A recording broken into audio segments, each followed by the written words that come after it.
मुलांनो, आधीच्या व्हिडिओमध्ये आपण स्वर, व्यंजन, संपूर्ण बाराखडी याचा अभ्यास केलेला आहे। आता आपण सुरू करणार आहोत मराठी वाचन। कानामात्रा नसलेल्या सोप्या शब्दांचे वाचन।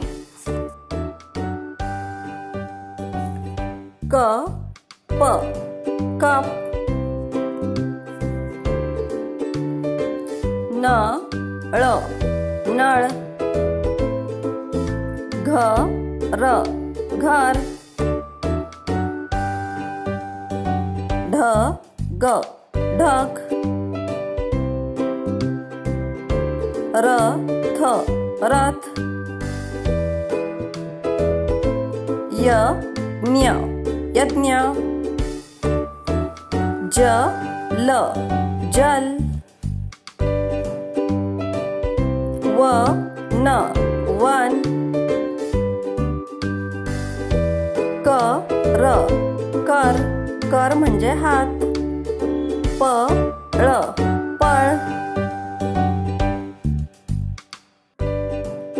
प थ पथ, पथ म्हणजे रस्ता, फ ळ फळ,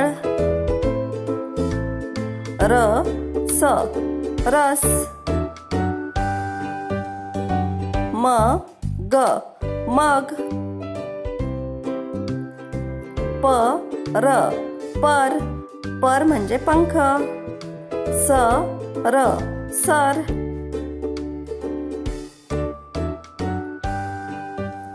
न ख नख, एक एक, ब स बस, म ध मध। Thanks for watching. Don't forget to like, share and subscribe.